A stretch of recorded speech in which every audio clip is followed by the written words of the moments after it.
You can never underestimate the power of good portrait lens. I don't say it will instantly make your photos better, but yeah, most probably it will. However, there is a huge problem because all of the fast lenses out there, no matter what camera you use, will cost you a dear.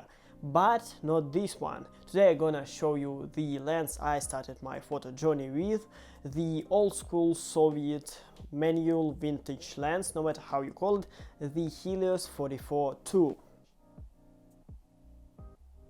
When I say this lens is from the 80s, I mean it because Helios 44-2 was extremely popular in the USSR.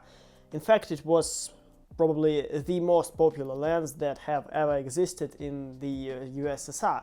So that is why you can find it all over the world nowadays for insanely cheap. In Europe, prices vary from 15 to 30 bucks, and in the United States, because it's not that widespread here, you can buy Helios for around 50 or something like that bucks, and I think this is still insanely cheap for this level of quality and pictures that this lens delivers, trust me.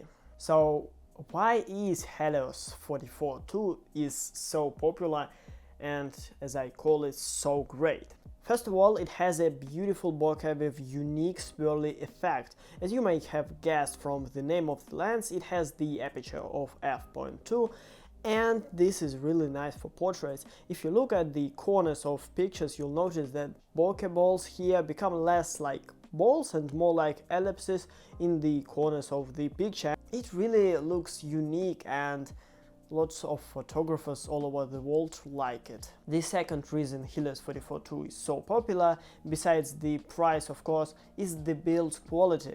This lens is made entirely of metal, and this gives, besides weight, obviously, the sense of durability. I dropped this exact lens from 2 meters, and besides the little bend here, it got nothing, and it damaged my floor like really badly, and it works. It still works fine. The focus ring moves smoothly even after 30 years of existence, and it pretty much sums up what Helios 44-2 is. And speaking about other characteristics, there are 16 f-stops which click really loud,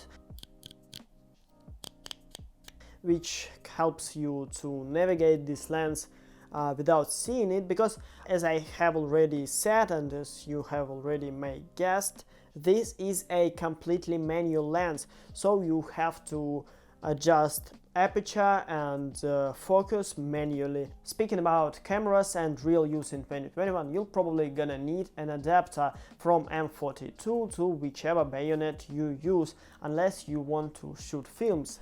That way you can just connect this lens to camera and start shooting. As I have already said, I started my photo journey with Sony a6000, so I had to use an adapter from M42 to Sony NEX. But it's no longer with me, so for this exact video I borrowed my girlfriend's Helios. It looks slightly different from mine, but still it is the same lens, don't be afraid. And I connected it to Canon 4000D, and here what I managed to shoot.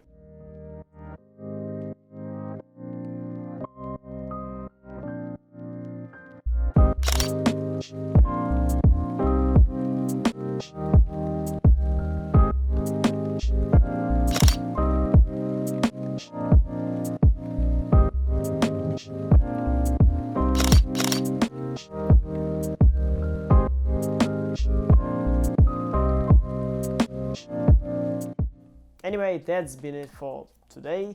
Like this video if you enjoyed it and subscribe for more. See you soon.